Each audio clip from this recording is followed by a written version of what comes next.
Hello, everybody. Welcome to Stay Paid, the sales and marketing podcast from ReminderMedia, where we talk about the actionable items. Yes, we do. The actionable. We're going to drop the strategy and the tips and tricks. We're dropping. We're just talking about execution today, baby. We're talking about execution to help you grow your business because you want to live that life of freedom, but you have to take action today in order to live that life of freedom. My name is Joshua Stike, Vice President of Marketing here at ReminderMedia, and with me is our Chief Inspiration Officer. Yes, evangelical. That's my mission now, is to be evangelical. Bringing the inspiration, and my new best friend as we've been traveling. Yes.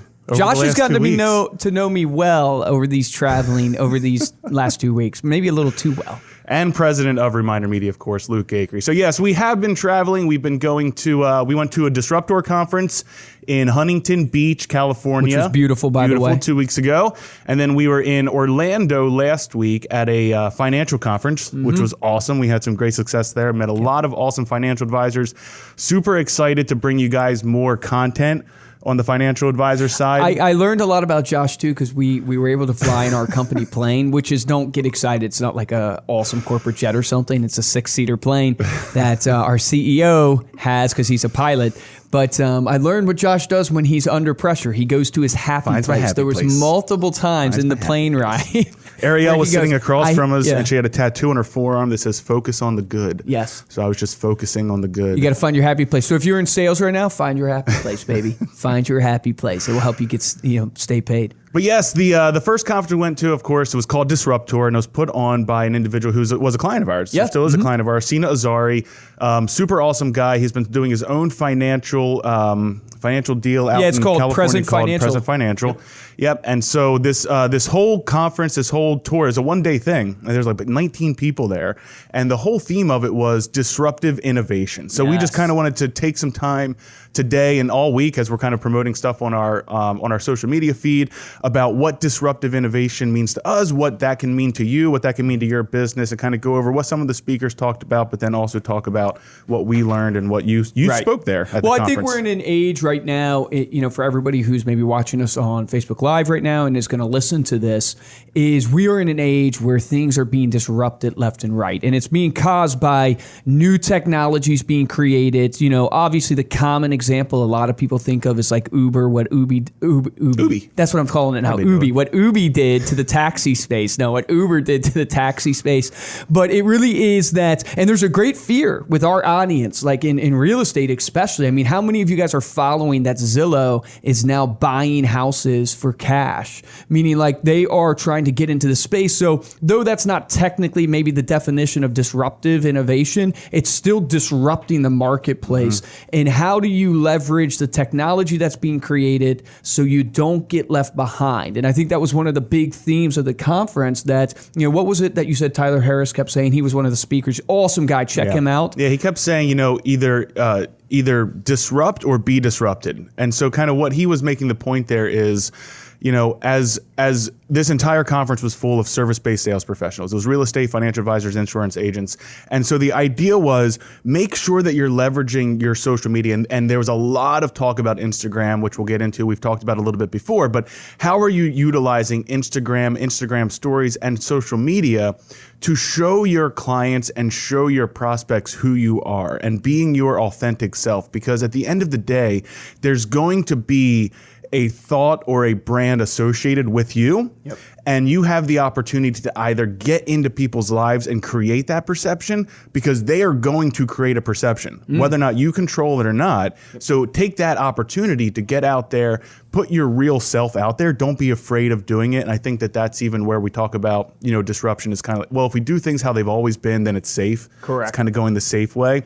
But if you step outside of your box a little bit, and really the theme of all of the speakers was, I was scared to death to hit the record button and jump on Instagram stories or jump on video. And you've gone through this a little bit yourself. I've gone through this pain. It's very painful. Yeah. But at the end, once you do it and you get out there and you start connecting with people who resonate with who you are, then that becomes your brand, and you have an opportunity to be so much more successful because you're staying true to yourself the entire time. No, it's a great point. I actually sat around at the conference. We had a lunch break where I got to network with a lot of the conference attendees, and I was sitting there, and it was a couple of insurance agents, a little older, and they were not on social media at all. And they're at this conference trying to learn it because they know they need to be there. But what was very interesting, and maybe this is what you're feeling in listening to this podcast or watching this right now, is you're feeling that you don't want to go and be on display on Instagram, on Facebook. You don't want to showcase your life. I mean, how corny do you feel? Like if I snapped a picture, if you saw me right now, I'm holding up my phone like I'm taking a selfie, like that feels extremely awkward. And a lot of people don't want to do that because they almost feel like it's egotistical or that it's, watch me, look at me. And that was this person's struggle when I was networking with them at lunch, is that they know they need to be using the technology. They know that if they're not on there, they're probably going to be dying. But it was that fear of showcasing. And he even used the example where he said, hey, we all got skeletons in our closet, and I'm afraid of my skeletons in my closet. And so I guess one of the first challenges that you have to recognize is that what Josh just mentioned a little earlier is whether you're there or not, you have a brand that's being developed. Right. Meaning that's the hardest thing for me to embrace right now, is that I don't really have a choice. You don't have a choice as a business professional. You don't have a choice as a realtor, as an insurance agent, as a financial advisor. If you're not pushing forth your brand on Instagram, on social media, I shouldn't even just label it as Instagram, on social media, it's being pushed for you because your clients are writing reviews about you. Your clients are talking about you. It might not be massively talked about, but the truth is they're forming their opinion. Don't you want to control the narrative of your story? I mean, isn't that the number one thing in PR, is control the narrative? Yeah. So, I mean, and the speaker we're talking about, Tyler Harris, he is a financial advisor and has a lot of great experience with kind of getting out there. And he mentioned, even in terms of authenticity, he said at one point someone had asked him at a conference, how do you be more authentic? And he was like, well, that's the dumbest question I ever heard. Yeah. But then the more he thought of it, he's like, that's like the best question I ever heard, because it is so hard to be authentic. But what he said as an example was, he was putting out all these videos or all these photos, I guess, of him wearing these fancy clothes in front of fancy cars, showing off the success. And then he did a video where all it said on the title card was alcoholic. Right. And he talked about his struggles with that. And he said that single title card on his Instagram and on his videos got more engagement than anything else, just because he had to stop being afraid to just kind of put that out there and have a real conversation with people instead of constantly kind of talking at people. And as he started to do that, he realized this is something that really lets people in, and then it starts to build that trust. And like we always say, Zig Ziglar, people have to like, know, and trust you in order to do business with you. And it really has become like this new way of building your personal brand. It's a super fragile period right now where it's the largest land grab that there'll ever be on social media and on the internet. And you have to get out there and make sure that you're staking a piece of that property, because somebody's going to stake it for you or in place of you. And he even gave some great examples, and this is kind of going off the topic of the Instagram stuff for a minute, but I just wanted to kind of continue with what he was talking about in terms of disruption. He started telling this story about how when he was trying to pick up new clients, right? And so he would call, I don't know where he got his leads from. Maybe you remember where he got his lead list from. But he would call up people and say like, hey, I'm sure your financial advisor told you about this XYZ that's happening in the marketplace right now. And they would then nod along. And this was not a client of his, right? And so he'd call a week later. He goes, hey, I just wanted to let you know, I'm sure your financial advisor telling you this, but here's what's happening in the market right now. I'm sure you've got this, that, and that going on. And, kind of end the call. And by the third time, the person was like, no, my financial advisor is not calling me and telling me about this stuff. But who are you? And can I do business with you? Because you're out there calling me, giving me this information, giving me this value for nothing at this point. And that, in a way, became his way to kind of disrupt and kind of introduce some disruption into his potential prospects' lives, where he was just throwing value at people as much as possible to then ultimately get to that point where, again, he's bringing them into his fold, bringing them into his story. Well, the whole theme was, obviously social media. It was about digital marketing, about social media at the conference, and this disruptive innovation really was centralized around this, how Instagram and Facebook and social media in general is disrupting the marketplace. But what Josh is touching on, which I think is very applicable, which is, this guy is talking about being authentic. One of the things that I've found, and maybe you're struggling with this right now, what I have found in using my social media is if you fake who you are, you run out of content so fast. I've done it a little bit. You're not purposely faking. You're not lying to people, but you're trying to be a cool persona of somebody you want to be, but not necessarily your real self. Right. And you end up running out of content. And then also it gets to, for some reason, ingrained in us as human beings, we are able to call for, and excuse my language, but everybody's able to weave through the bullshit. Like they're able to see it really, really very fast. Cool. And so when you're authentic, people can get that connection with you, whether it's on you confessing something that's going on in your life, like that guy struggling from alcohol, or it's something where you're just even your failure. I think I mentioned this on another podcast, was that one of the things about being a leader that salespeople struggle with is they struggle with actually showing and leading by example when they get into sales management. The joke in sales is that your manager hasn't closed a deal in 20 years because the manager is scared of failing. But one of the best ways to build a connection with your audience or with another human being is to fail in front of them. I mean, how many times does somebody get up on stage and they look nervous? And how nervous do you feel for them? Like how like you want them to do well. You're literally going, oh, I hope you do well right now. You feel connected with them because there's an authenticity there. There's a realness there. But I would harp to you that when you get into this, if you're a real estate agent right now, you have a personality. Embrace that personality. You have beliefs. I explained this to somebody. Use the Ford method when you're going about kind of what you're posting and what you're doing, which is this family, right? It's the occupation, it's the recreation, and it's the dreams. Hey, what is going on with your family? What's going on with your occupation? What's going on for recreation? Do you go to the gym? What are your dreams? Be real in that and use that as almost like a framework for your posting.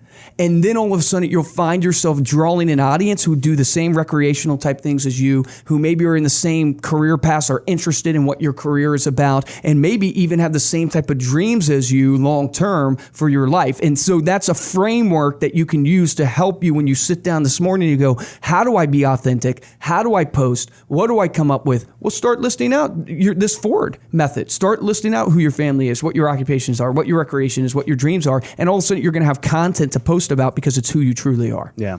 I want to bring up another individual, Jerry McGilvery, who was at this guy was awesome. Conference. He was awesome. And if you guys are looking for some Instagram tips and tricks and hacks or something, check out his stuff because he has a ton of things on that where he's really kind of built a huge following, 500,000 followers in a very short amount of time.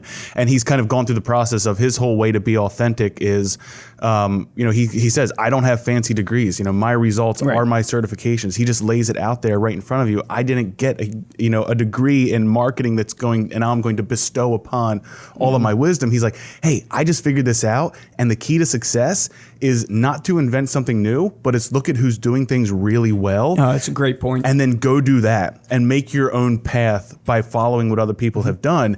And he did the same thing in terms of really kind of opening up and just starting off this journey with, he was in prison for 10 years. And so whenever he got out of prison, he made just a very emotional, heartfelt video directly to the camera.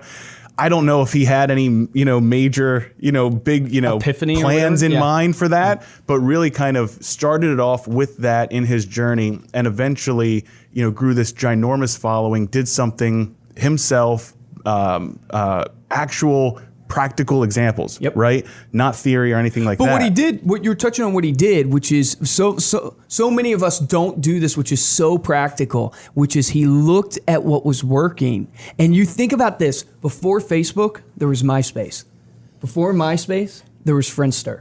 And all these were doing the same exact type thing. It's just somebody was just doing it a tiny bit better, looked at what was working, improved upon it. So, if you're an insurance agent, like model yourself off after this, or financial advisor, model yourself after Tyler Harris. Look at when he's posting. Start looking at what who's engaging. What is he commenting? You can follow these people and start looking at about what they're hashtagging. What are they posting? What are they doing? And start doing that same thing to get you going. Another major tip that Jeremy gave us is this idea of when you're posting, make sure you're tagging your location. In your Instagram, because I literally posted yesterday from Lansdale, Pennsylvania. I don't know if anybody knows where Lansdale, Pennsylvania is, but I had 77 people view my post, my story, just from Lansdale, Pennsylvania.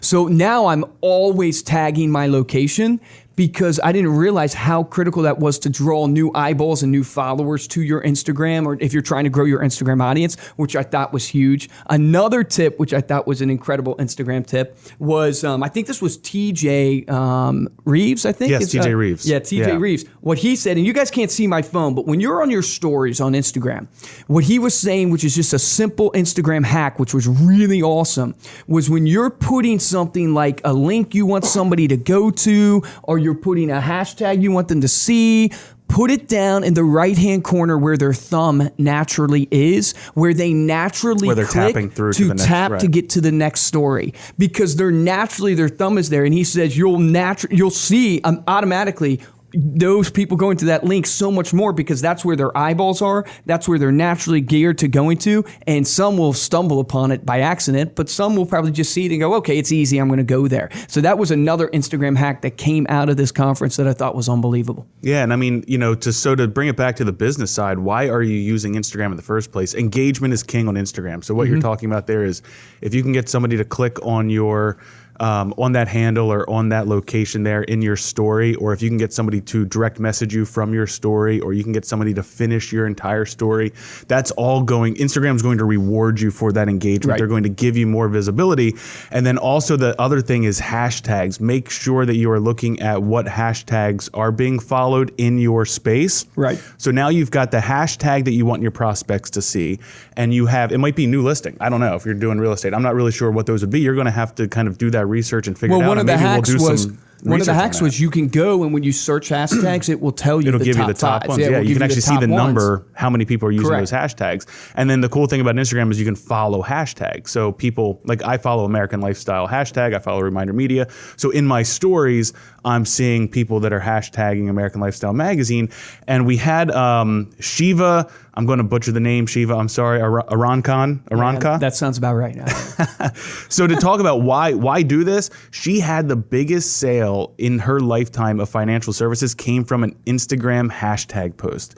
She sold a brother, sister, I think they were in business together, life insurance policy for $10 million because of a creative post she did on life insurance and used the right hashtag. And then the other thing you can do with that is, because you don't want to overload your stories visually with hashtags and geotags and all this stuff. People are going to, know what you're doing and kind of might be turned off by that. It lowers the visual appeal, which is what Instagram is all about. So you take the hashtag and you just pinch it down. You pinch it down as small as you can, and then it'll still show up as a post with that hashtag in it, but it's not going to mess with the visual look of your story. Well, what I've been doing on my stories, just so you guys can know, is like when I write text, what I'm doing is I'm writing a ton of hashtags and I'm putting them behind the text. Yes, that's another one. So you can't even see the hashtags that I'm putting in there, but I'm writing a ton of hashtags that I want people that, whether it's sales, real estate agents, whatever it is, I want them to see this story. I want them to see it, but I don't want people to see a ton of hashtags because it doesn't really make sense. I actually hide it behind the text that I write to explain the picture. So it's a little hack that you could do. One of the things that I would encourage you that also came out of this conference was, finding your niche. Yes. When it comes to what you're doing on Instagram. And what was it, Jelena Renee. Yes, she found her niche in insurance, specifically for motorcycles. And that's kind of where her business blew up. She really honed in and found a connection and an audience in what she was doing using Facebook and Instagram to reach out and grow her business specifically in insurance for motorcyclists. And I thought that was extremely interesting. And so when you think, I mean, how does this apply to realtors? How does this apply to insurance agents? You know, what's your specialty? Is it first-time home buyers? Yes. Right? So what's your niche? If it's luxury, you see this all the time, actually. The truth is you see this all the time in luxury real estate. Luxury real estate agents have done a really good job of understanding their luxury real estate agents, and they market that way, and they do their stories on Instagram. They do everything that way. They seem to be very good at it. You never see it in any other realm in real estate. You don't see someone doing first-time home buying extremely well in real estate. In you a don't specific see area, right? Maybe a little bit of foreclosures and short sales and stuff like that, but you rarely see realtors in that middle tier doing a really good job at going, hey, I'm really good at working with families. Right. That's who I work with. I help families find their dream home, or I help people. I know of a realtor right now that does pretty good at helping people with bad credit. Yeah. And so a lot of their marketing they do revolves around that. But my point being is, when you think of your social media, your Instagram, when you think of your Facebook, when you think of these technologies, how can you niche down to understand who are you going after, and then target your hashtags, what you're posting, to focus on that niche? Because ultimately you're trying to attract a tribe. What I'm trying to do with my Facebook and my Instagram right now is I'm trying to attract people who are interested in the same things I'm interested in, who believe the same things I believe to a certain degree, and who want the same things I want. And together on this journey, we're going to be there to encourage, support, learn, engage with each other. That's the point of what I'm trying to do on Instagram and Facebook. I'm not necessarily trying to pitch a product. Right. And I think that's a mistake that so many people make when they're using these technologies, is they're thinking, instant gratification. How do I pitch a product today? How do I get a buyer? This story didn't lead back to a lead or lead Correct. back to a buy or something like that. I didn't get a client out of this. Right. They're not thinking of it in terms of, how do I build an audience that almost becomes a tribe for me, a follow, like a community for me. Right. And then the point of everything you're doing is to build a relationship. Yeah. Everything you're doing goes back to this principle of, how do I build a relationship? Because if I can build a relationship with somebody, the chances are them buying from me and not the other person are so much higher. If you focus on building connections and building relationships rather than doing business, more business will come. That's not theoretical. That is what will happen. That was the major theme of everybody who spoke here, is as they started focusing more on the relationships and the connections, the business naturally came with it. And as you're talking about with Jelena, you know, she started using social media as a platform to educate people about insurance.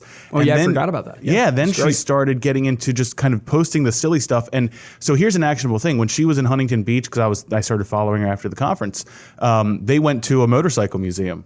Yeah, right. awesome. I mean, that is their target market. As they started resonating with as her content was following suit with that passion and the passion that her customers had. You know, her engagement really started skyrocketing. So look at what you have an opportunity to do in your daily, or if you're traveling. I mean, what a great opportunity to take advantage of. You're traveling to a conference, you spend all this money to get out there. What are you going to do to help build your brand? Let's go find Orange County Motorcycle Museum, whatever that was, and just loaded up the story all day long with that content. Well, I think what we're learning in our journey of social media, even in this podcast, is this going back to being authentic and being real, but it's really is, you got to have a personality. Like, you have got to showcase your personality, because the truth is, everybody who's listening to this and watching this, I bet you guys want to know more about who I am personally, who Josh is personally, what our stories are, what makes us furious, what makes us happy, because that's human connection. That's human relationships. If you find yourself driving and listening to this in the car and you're going, yeah, I would love to know more about your lives and what you're doing, your clients want to know the same about you. Right. And so, as corny as you feel snapping a picture of you at Starbucks, because I know that's what your 13-year-old son or 13-year-old daughter is doing, the truth is, your clients, they just want to know. My brother posted the other day playing volleyball at 6 a.m. So stupid. But I liked it. But I wanted to know. But you got to have the balance. You have to have the mix. You have to bring that personal side, but then always think about, how am I bringing value as well? Just consistently delivering value. one of the other things, just kind of switch topics onto Tiffany Beltran, who's actually a local realtor around here. Yeah, she's from Philly. What she started talking about and how she used social media to really grow her brand.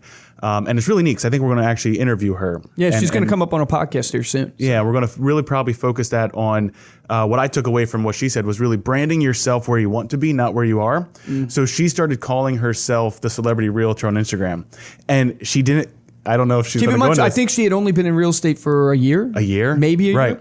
And That's then amazing. she started getting celebrity clients because she branded herself as a celebrity realtor. She put herself out there. This is what I want to do. This is my passion. These are the people that I want to connect with. And then she started getting those clients and started getting the engagement and the followers. And I think built her followership up to 10,000. Fox 29 News, Fox 29 a big News, that's news right. station here in Philly, reached out to her to do a real estate segment on their news channel. And I haven't really talked to her to make sure that this was an exact reason, but I guarantee you it played a huge part that as she built this huge following of the celebrity realtor, when they looked at real estate agents to choose and how it all networked out, it probably made a huge difference because she was claiming to be that person and that's who they made her to be. And now it's happening for her. Yeah. And it seems like she's doing well in the luxury space, which is amazing. Yeah, it's a great, I mean, that's really kind of positioning yourself, positioning your brand where you want to be.